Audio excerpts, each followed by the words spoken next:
Hello there, everybody. Welcome back to Star Wars Lads. We've got for you all our tier list for the month, and this time we are doing an updated tier list for our Star Wars video game rankings. And this one will include Jedi Survivor, as well as the recently released Star Wars Outlaws, which has been a bit controversial in video game spaces. You can find out our thoughts on it in this video. Make sure you hit that like button. It helps us out so much with the algorithm. Share this video with your friends. If you have friends who do enjoy Star Wars content like this, subscribe for more. We'll put a link in the description. And if you do the tier list, we're on Facebook, we're on Twitter, we're on Instagram, we're everywhere. Tag us and post yours and let us know what your rankings are so we can see it. All right, let's get into the tier list here. So we're starting with Super Star Wars, and I just included the entire trilogy here. So this will include Super Star Wars, Super The Empire Strikes Back, and Super Return of the Jedi.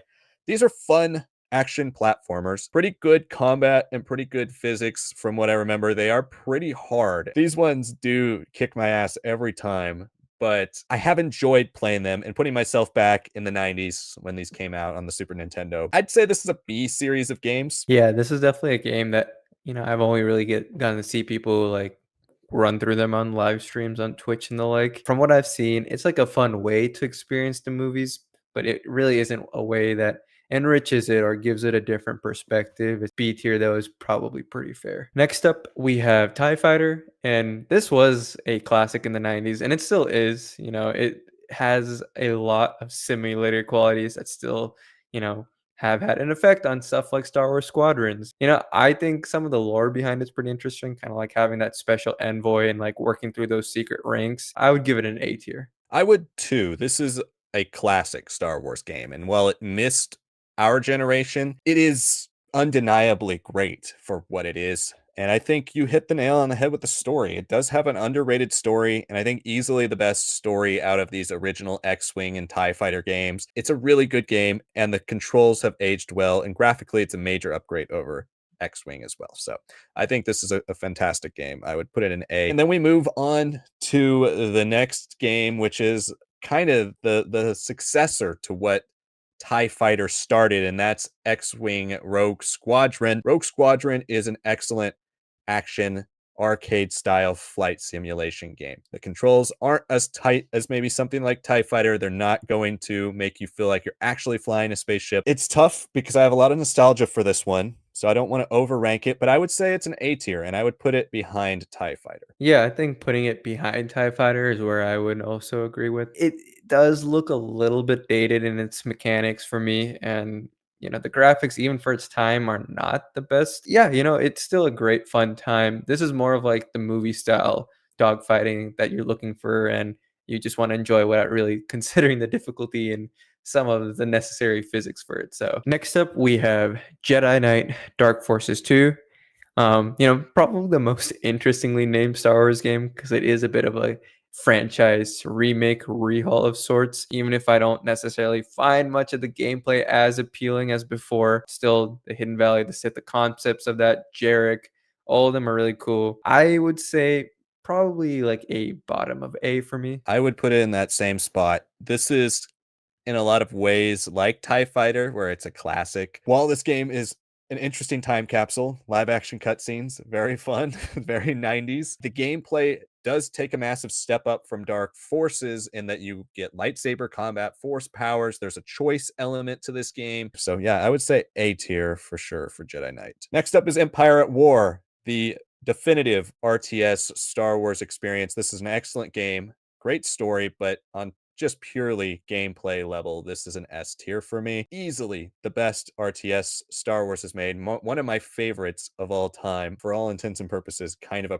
perfect Star Wars RTS. It's certainly an S tier. Yeah, I would also definitely say S tier. I will say like it has become like the basis of expanding out kind of the fanon elements where ships that have been described in books and we've seen in like different source guides have then been added by fans. Next up, we have Jedi Knight Jedi Academy, and this is a very good game from its story. I think having Kyle Katarn, even though he's had his ups and downs with being a Jedi, this is the one where you can see him fully breathe life into that role. Cult of Ragnos is also one of the most interesting Sith cults to kind of come out of the early 2000s when The whole Sith fervor was there with books and comics, with Legacy of the Force, Bane trilogy. It definitely carves out a very, very interesting path for the EU, even if it's not necessarily one where Kyle Katarn it becomes more and more relevant. Yeah, I would say like a top of A. That's where I would put it. I have been going back and forth on this one because I admittedly have done a recent replay of this game, I think towards the end of last year. And I forgot how much fun this game is. Not only does it have the Dark Forces slash Jedi Knight gameplay style, which is very good for its time, it has the most custom ability. I mean, getting to play as Jaden Core and allows you to really create a Jedi of your own, going down light or dark paths, getting to choose your powers, getting to choose your lightsaber color, and all those sorts of things. It gives so much customization that I think it's kind of ahead of its time in a lot of ways. A lot of things we praise Jedi Fallen Order for. I like getting to see more and more Luke. Like getting to see his Jedi Praxium. All those different things are very, very cool. So I've been going back and forth between A and S for this one. I think I'm going to agree with you with top of A, but we'll see what we have in S. I might consider making a vote for this to go towards the bottom of S by the time we finish the ranking. Next Fair up, enough. we have Battlefront II 2017. This is a controversial game because when it initially came out, the microtransactions were so rampant. People did the research, and you were going to have to play for 100 hours to unlock one of the heroes. Everything was hidden behind paywalls.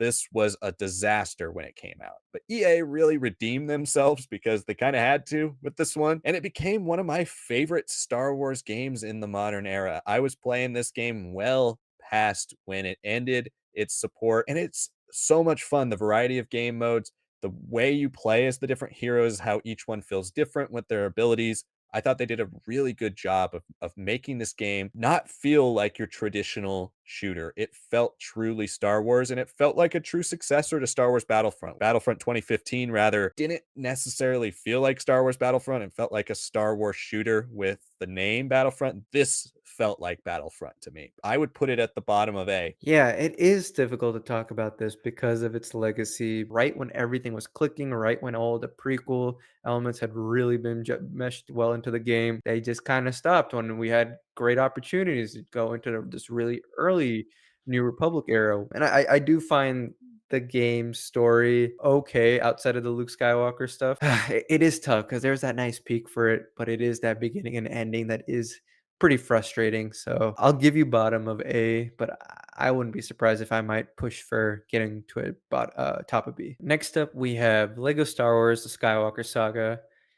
This one had its own pretty interesting course, and once we finally got our hands on it, I thought it was pretty good. I actually found myself enjoying the sequels a lot because this was a game that enjoyed poking fun at those movies and in a fun way without like being overtly negative. I don't know. Nothing can really compete with a complete saga for me in terms of just the funny and silliness. And I found it hard to not compare some of the scenes and the dialogue choices compared to more of like the Lego Star Wars like noise voice that they kind of mastered. It's good. It's just not a game that I've ever had any need to return to once I finish the main story. So top of B. Yeah, I'm with you there. I think as a definitive gameplay for Lego Star Wars, this can't be beat. This is so good, and it's such a nice improvement. And I loved how much there was to do, how open the world is. But I do agree. I think in a lot of ways, when you have a game that's this expansive, when you have a game that covers everything, really, we should have been playing this longer. And once I ended up beating the main story, maybe put 5 to 10 extra hours into the expanded content. I didn't really get into any of the DLCs. A valiant attempt. I'm glad we got it, and I certainly think it belongs at the top of B. But then now back to Battlefront. We got Battlefront 2004, the original Star Wars Battlefront. And this game I feel like gets slept on because this started it all.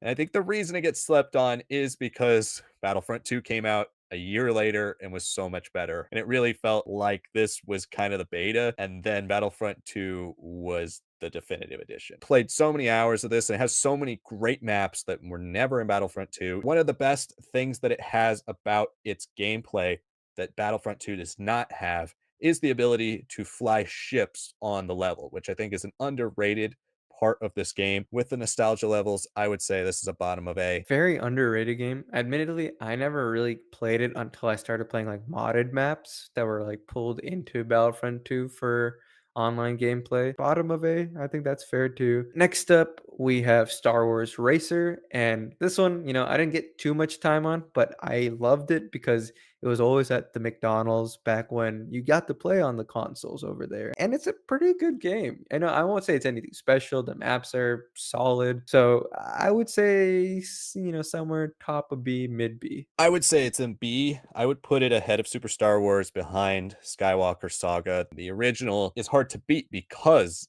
of how excellently it gave us pod racing on console at the time. Like this type of fast-paced racing we didn't see too often on console. I wish I could put it in A, but it isn't a very deep game. But next up, we have Lego Star Wars 2, the original trilogy.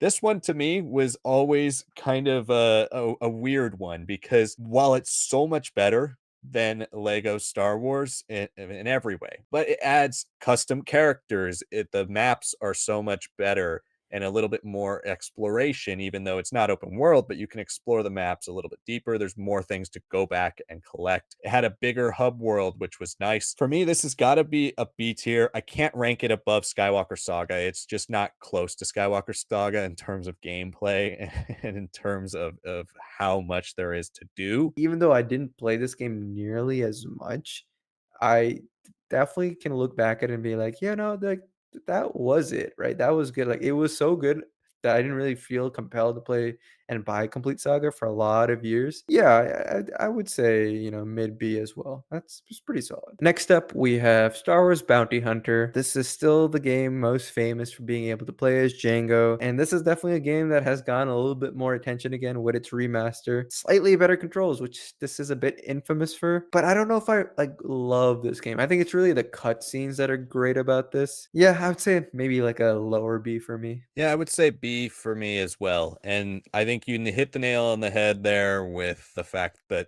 this is carried by its story and its cutscenes. The fact that so much love and care was put into the cutscenes and story. You have the actors returning to voice these characters. That is really cool. And I think that's what's held Bounty Hunter in a lot higher esteem over the years than it kind of deserves. When I played it as a kid, I didn't really like this game. It was janky. The controls weren't that great.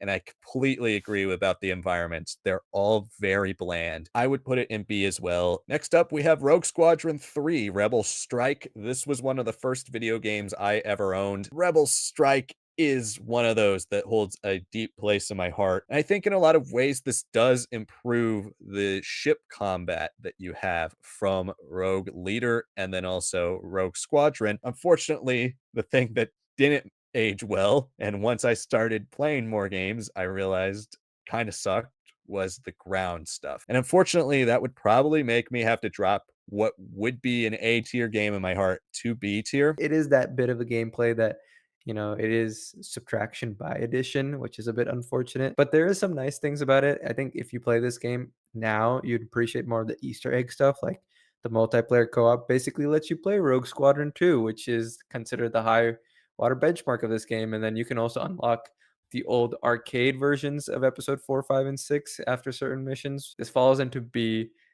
but not for a lack of effort. Next up, we have Shadows of the Empire, which was the crown jewel of the whole Shadows of the Empire multimedia campaign.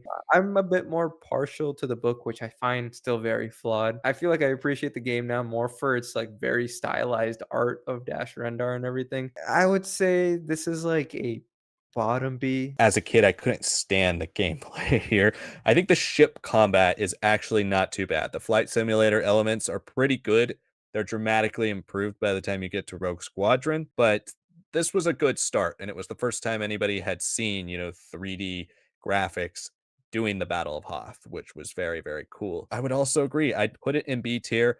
I think for its history alone, I would put it above Super Star Wars. Next up, we have Dark Forces, which was the first Star Wars first-person shooter in a game that still holds up relatively well. It does have solid combat with cool Star Wars weapons, a lot of different Star Wars weapons that you're able to use. Ultimately, though, this is my least favorite of the Dark Forces and Jedi Knight games. I would put this in B still. Yeah, for me, I would also agree. It is a pretty solid B tier. I think the Doom style mechanics and just how sound they are for this game is quite nice. As interesting as lore and backstories in Star Wars games, sometimes these games just don't spend a lot of time with it, which, it makes it feel pretty surface level. All right, next up we have Lego Star Wars 3.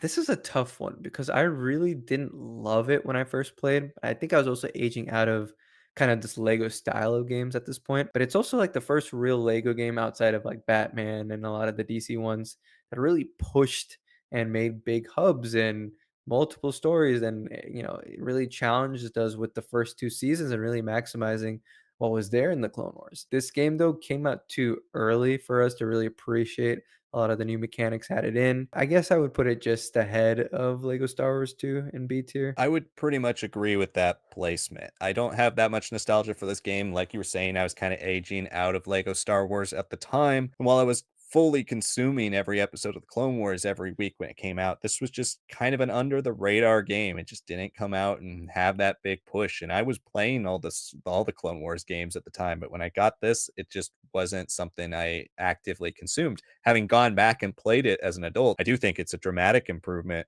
for the Lego Star Wars franchise. And at this time, Lego was really pushing a lot further down the road with its Lord of the Rings games, its Harry Potter games, its Indiana Jones games. But it is, for me, not a game that I go back to that often. As of now, I think it's a solid B game. Next up, we have Factor 5's Battle for Naboo. And Factor 5 is the company that does the Rogue Squadron games. And this is their one Star Wars game that they made that wasn't Rogue Squadron related, and it's a really good game. Now, I certainly think it's weaker than all the other Rogue Squadron games, and the combat's still great. And that's the main thing, is they did a great job here with the combat, and for its flaws in Rebel Strike, the ground combat is actually pretty good in this. I think this game is extremely underrated, but that doesn't mean I'm going to put it in A tier. I would say this is a B tier for me. I find myself pretty surprised by the land speeder movement, and strangely, the aesthetic here is really good. I know, like, Naboo is such a great planet and rich in the film itself. Yeah, easy B tier. Next up, we have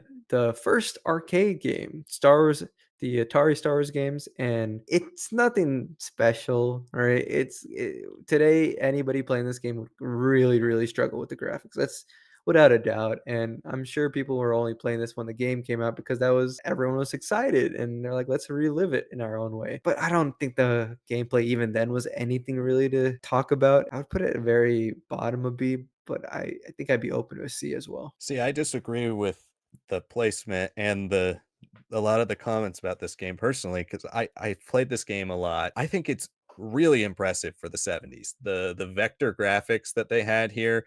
You have a first person look through an on rails basically space shooter, but it is really impressive for what they were able to do, because this was pre Nintendo, right? This was origins of video games, like Asteroids was big. I don't think it belongs in A, but I certainly would put it towards the top of B for me. Yeah, no, I'm okay with wherever we placement. Next up, we have Vader Immortal, which is the underrated Star Wars canon VR game that came out for Oculus and then eventually the PlayStation VR. This is a really good game. Very slept on. People don't talk about the VR Star Wars games at all, and they're both pretty good. I really love Vader though. I think this is far better. Has a really good lightsaber combat, and who doesn't want to play lightsaber combat in VR? It also has a really compelling story, a story that, yeah, on one hand, with like your player character, doesn't really make that much sense for Star Wars canon. It's a very EU style story.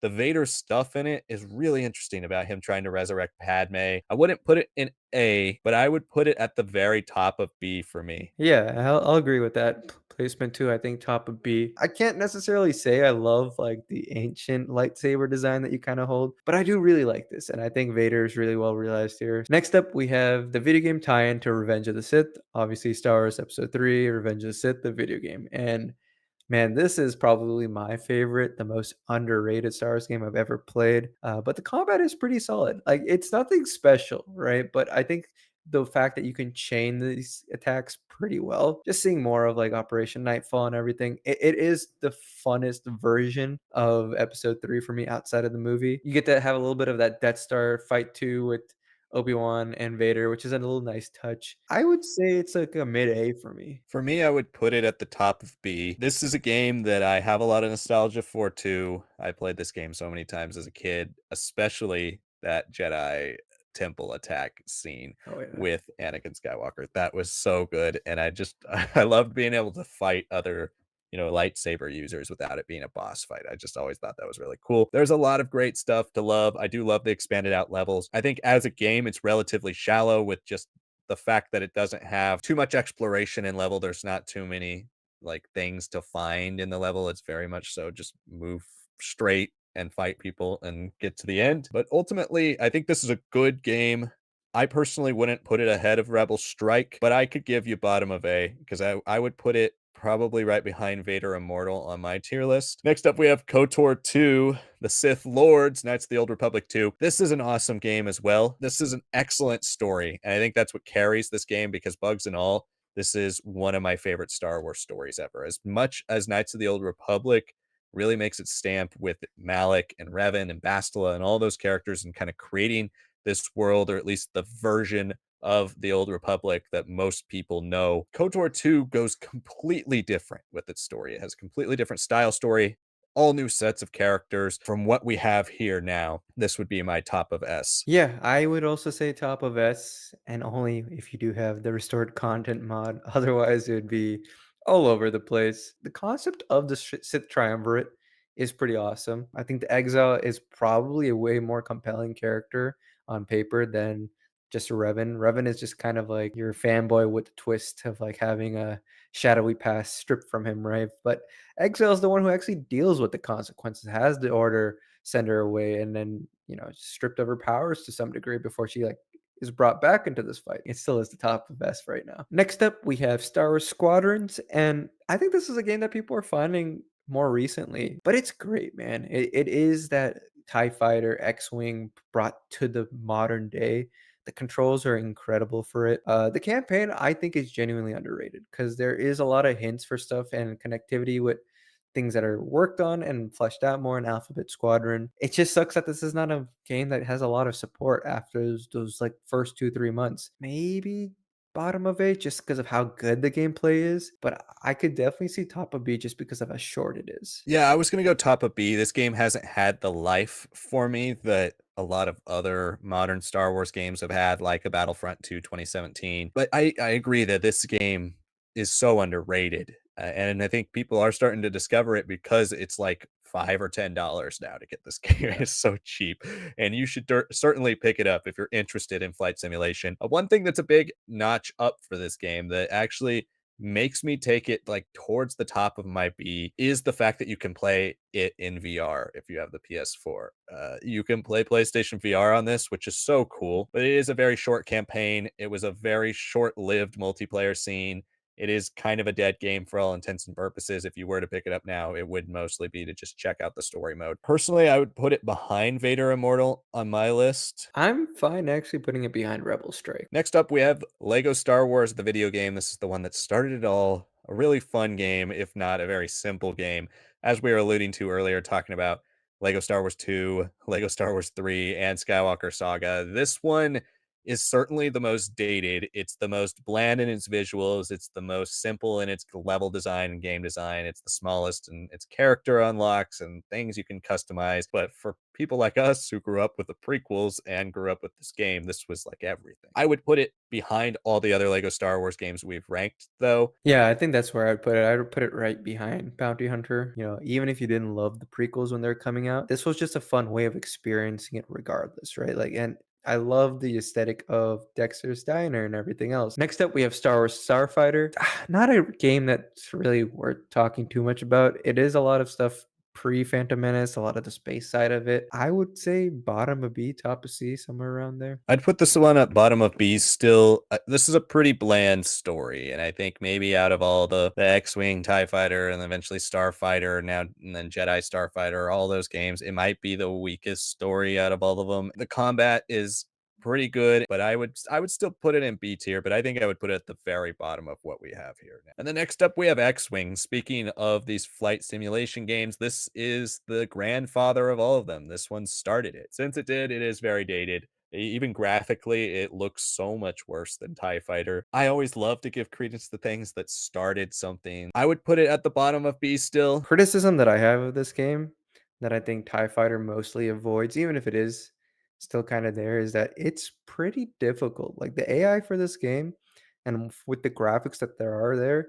unless you knew what you're doing with this game, it is pretty hard to play it. Like you said, graphics aren't great. Yeah, I would probably put it behind Starfighter or something like that. Next up, we have Tales from the Galaxy's Edge. This is another VR game, probably a bit more of a proper game compared to the Vader Immortal episodes. It's really a great tie-in if you've been to Galaxy's Edge. I think that's probably when, if you kind of like coincide them together, you'll really appreciate it. I don't know. It's still a game that I think it takes her a while to really get into before it is fun. And I think that's what Vader Immortal had from the start. I would say mid B. I would say mid B too.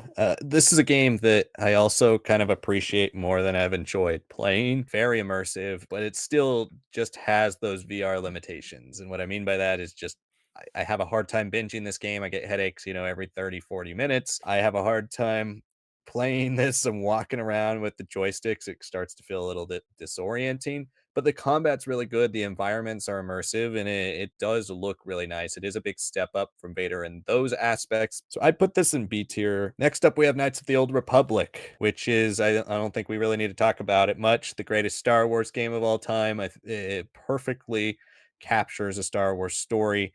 And while this story has been so well known that it doesn't really hold the weight it might have back in the day, I still think it's magnificent in its characters, its depth, the way it enhances and fleshes out this world. This was a revolutionary game, not just for Star Wars, but out of all the games we talk about on here, this is the one that truly changed video games. I would say top of S. Yeah, I fully agree. It is top of S. There's just a grandness to this that KOTOR 2 isn't as interested in until more toward the end of its gameplay. It's still a great game. Like it's hard to deny Revan Bastila, everything to do with Malik, and yeah, easy S tier. Next up, we have Star Wars Racer Revenge. Not really a game I played that much. There's some nice extra few maps here and there. I don't know. It's like basically a reskin with some just small adjustments and improvements. I don't really think it's that much better than Racer. Around the same place, mid B, maybe a little lower B. Yeah, I played this one a lot because this was on the PS2, and I do really love this game, but it is mostly just a facelift from Racer. All the innovations that were made for this formula were done in Racer, but I would say it's a lower B tier game for me. I would put it maybe right behind Bounty Hunter. Next up, we have Lego Star Wars The Force Awakens, the one I always forget exists, even though I think I got the platinum trophy on this game. This is a fun game, and it is a big step up from the other Lego Star Wars games that we had seen to this point. I think the only thing that's kind of a negative, and that's the main reason it's forgettable, is it's just purely to capitalize on the hype of The Force Awakens.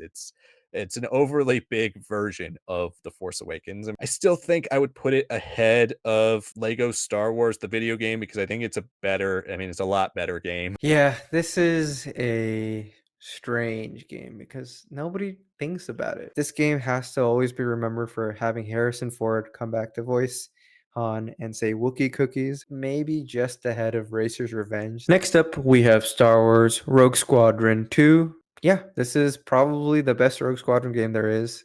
Massive improvement on the first one. This is a game where you're fully into the Wedge Antilles side of it. Again, still some pretty difficult levels, even though it is a bit of an arcadey style. Yeah, I would say this is an A tier. For me, I'd put this in S tier. This is one of my favorite Star Wars games ever. I love how much this improved the format of Rogue Squadron, just in every way. It adds so many new features. And one of the things that Rogue Leader has always been remembered for is it's the one that really takes you across the entire original trilogy. You get the Battle of Yavin, you get the Battle of Hoth, and you get the Battle of Endor. So you get like everything that made the original trilogy iconic, plus an extra story about Wedge and Rogue Squadron throughout the original trilogy. The gameplay is, I think, peak Star Wars flight simulation gameplay, in my opinion, and all the unlockables. There's so many unlockables in this game, and I think that adds a lot to a genre that usually is relatively short and surface level. I would put it in S tier, and personally, I would have it above Empire at War. All right, yeah, I'll give it to you. That's one of my childhood favorites. But Angry Birds, even though I had a good time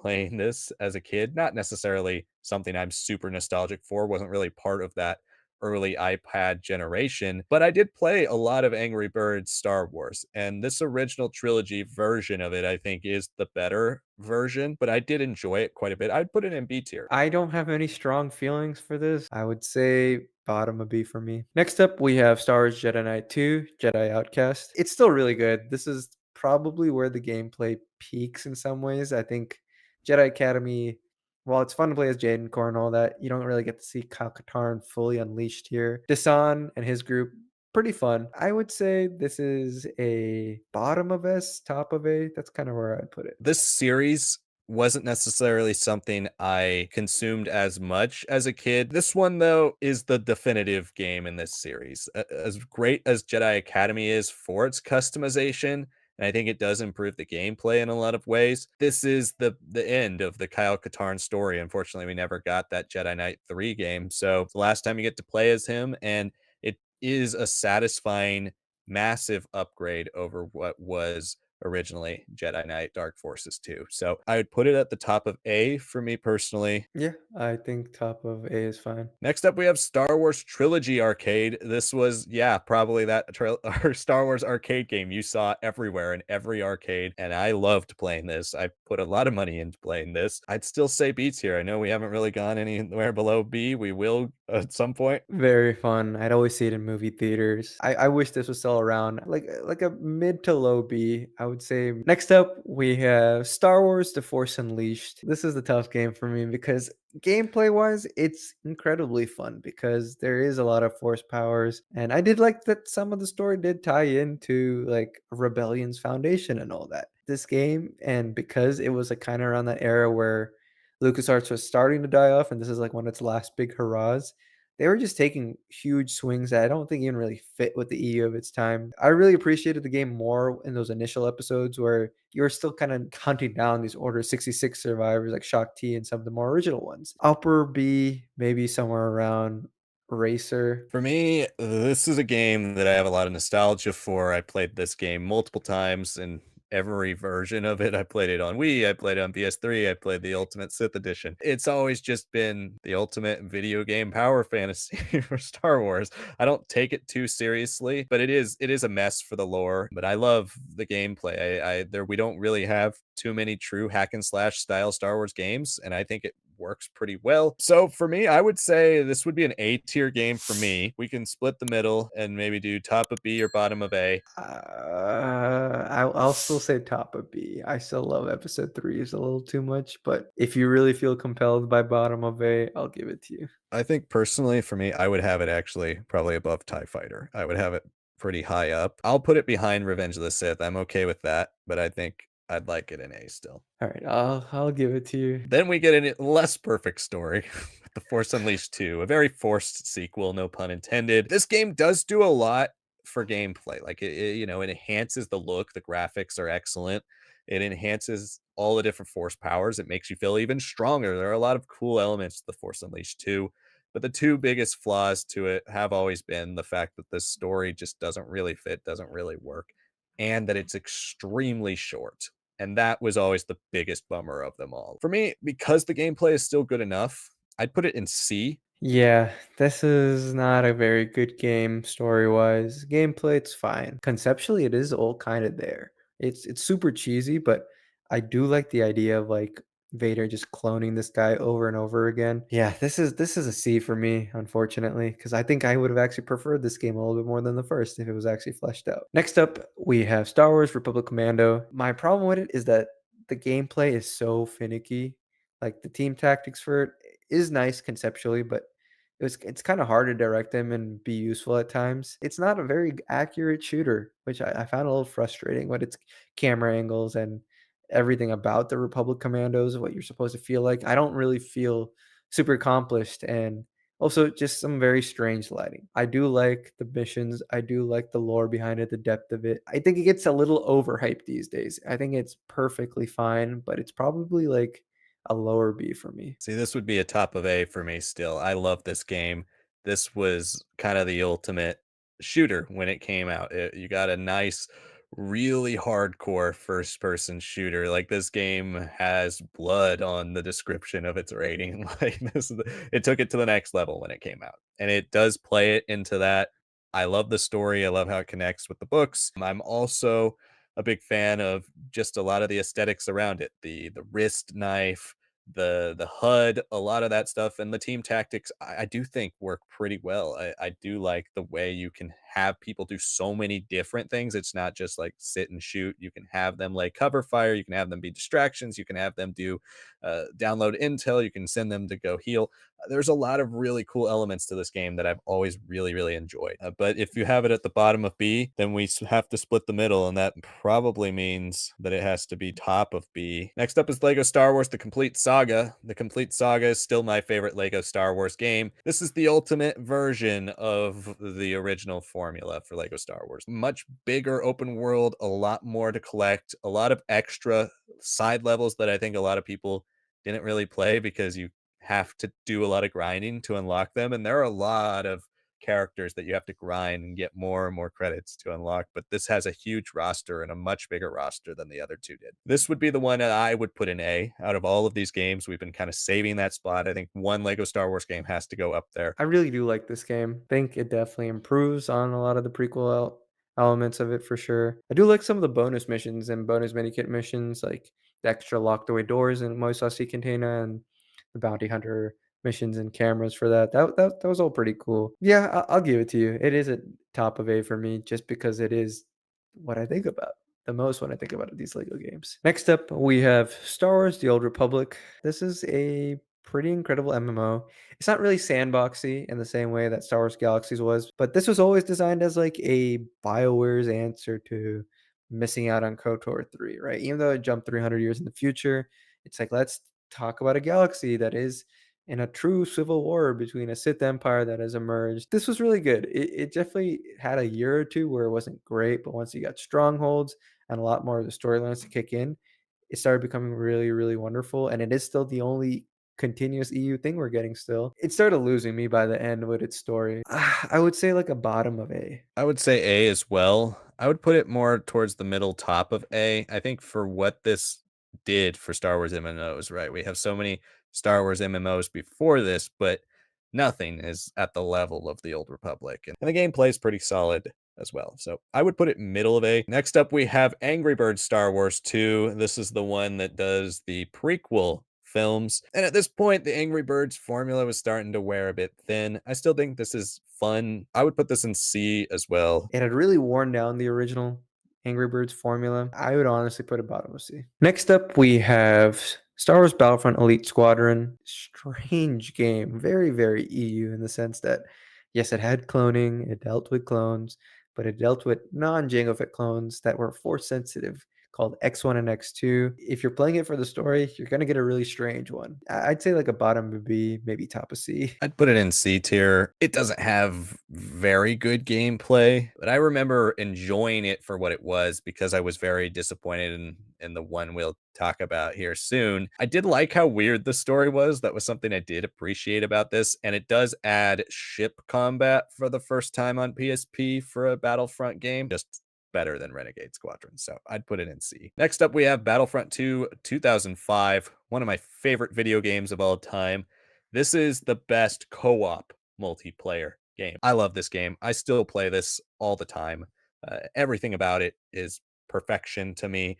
I love that there's an awesome campaign. I love that they've improved every single mode. Everything about this screams 2005, which was one of my favorite years for Star Wars ever. This is my second favorite Star Wars game of all time. I'd put it in S, and I'd put it right behind KOTOR 1. Yeah, not much more else to say there. It is a great game. I love all the additions of the episode 3 maps. That really does liven it up. And the campaign is underrated. I love Tamora Morrison kind of coming back and voicing it. It's very serious. Next up, we have Star Wars Battlefront, Renegade Squadron, Elite Squadron, at least as lore breaking as it was still like fun and interesting. I don't really care about it that much. That's why I'd probably put it as like a bottom of C. Yeah, I would too. I'd put it ahead of Angry Birds 2, but behind Elite Squadron. This was really disappointing when it came out originally. This, to me, was just a lot harder to control. It just wasn't as interesting, and it's a C tier for me. Next up, we have Battlefront 2015. I believe this is the last Battlefront game we'll talk about here on the list, and this was extremely disappointing as well. And for me, I'd have to put this in C tier, be right around Force Unleashed 2 because it has the same problem to me, where it's incredibly small. The multiplayer games elements were awesome, and they did a great job with all of that, just like I thought Force Unleashed 2 does a great job with its combat. The problem is, to me, this doesn't feel as Star Warsy. This definitely has more of that Battlefield feel.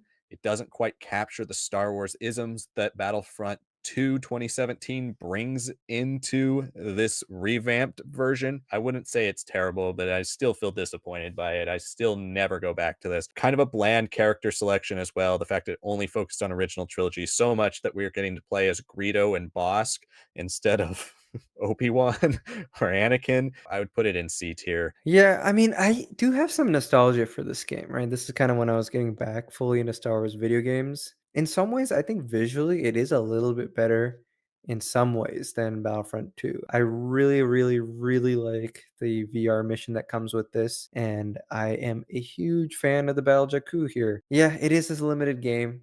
I still think that there are solid things to it, but yeah, it is disappointing for what it was hyped out to be. So I would still put it ahead of The Force Unleashed 2, though. Next up, we have Disney Infinity 3.0. Even though I never really got into this, I was kind of disappointed that it was just like unceremoniously canceled and dumped at some point. Not a game that I think too much about. I did always kind of enjoy the Disney-ified style of these characters. So, very bottom of B, maybe top of C, somewhere around there. Yeah, I'd put this in C, and I think Disney Infinity is a pretty underrated game, but the 3.0 version, by the time we got here to the Star Wars stuff, it was getting a bit tired, and I think within a year after this, it was shut down. And it is fun. I feel like it's a bummer because it is underrated, and I think if they would have kept going, they would have given us some extra, more fun story levels, but ultimately we kind of just got what we got. So I'd put it in C and probably middle of C right behind Force Unleashed 2 for me. Yeah, I think that's fair. Next up, we have Jedi Starfighter, which was the last of that Starfighter line. It was a sequel to Starfighter, but you play as a different character. You played as Adi Gallia this time,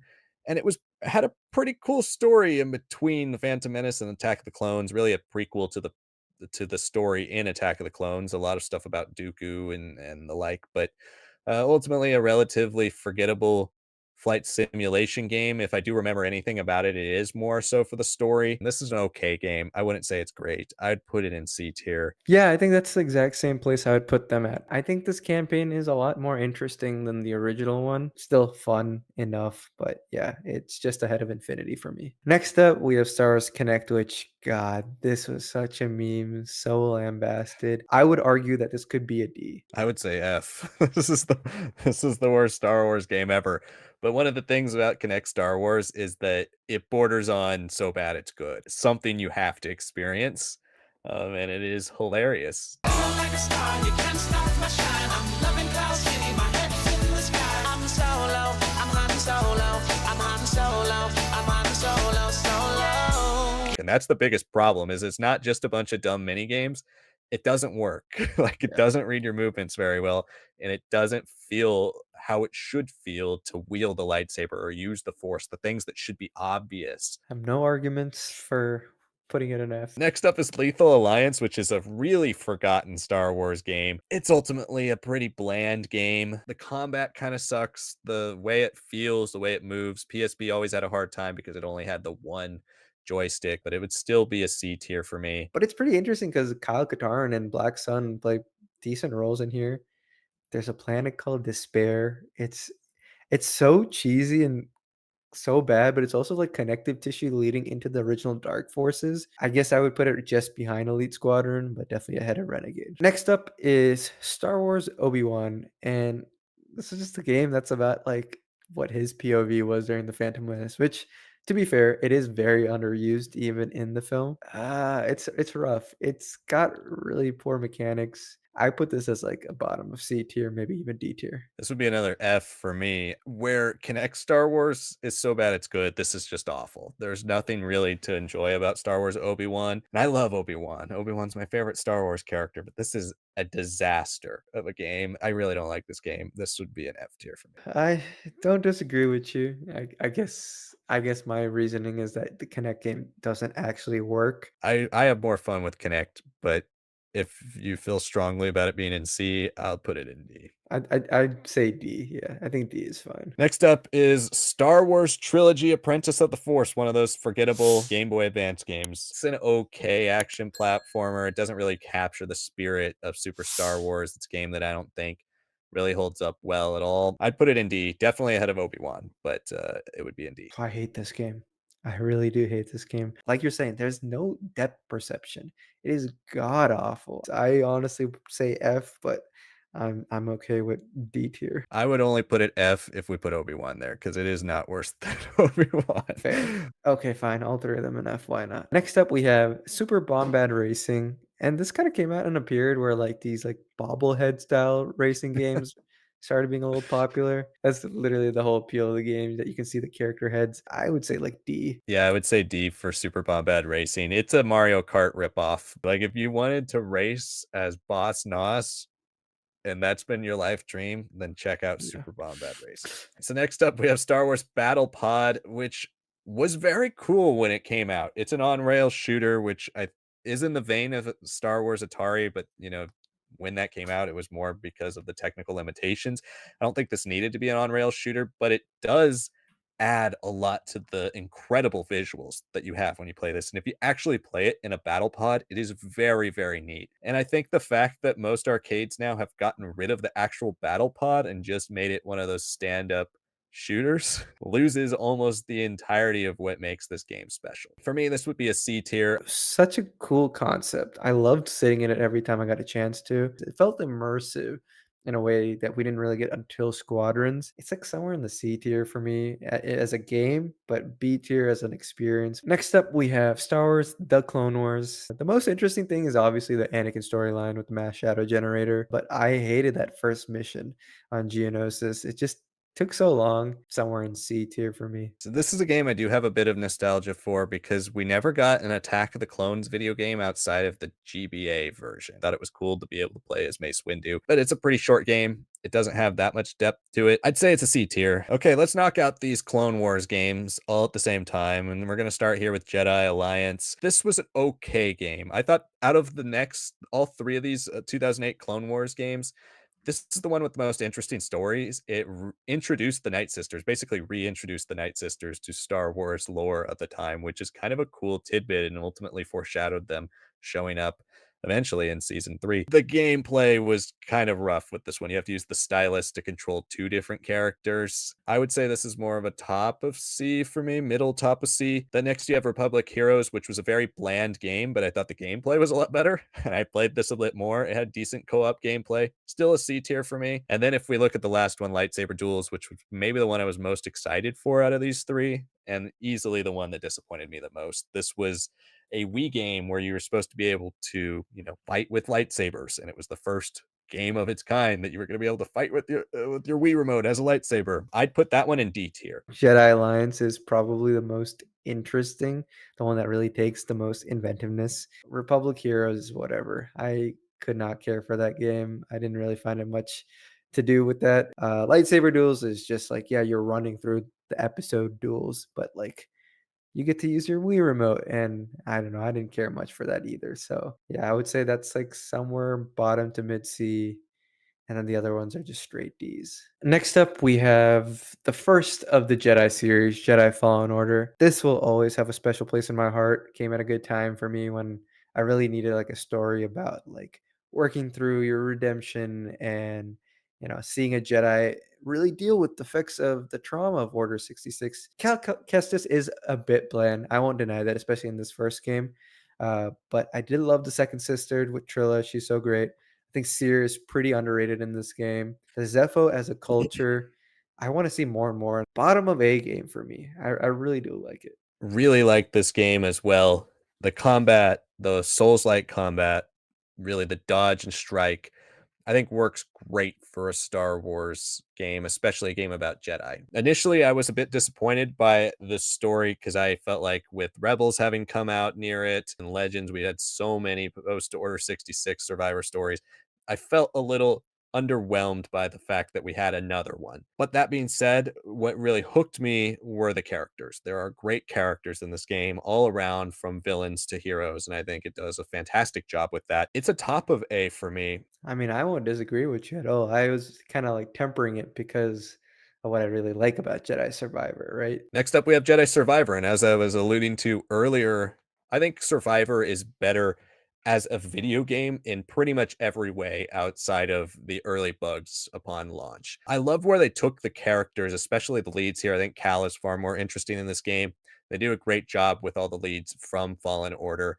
The villain side, I think, is a little bit weaker than the original Jedi Fallen Order. And I felt like that kind of twist moment in the story could have used a bit more padding. That would be my one criticism, but gameplay wise, this is arguably the best gameplay any Star Wars game has ever had.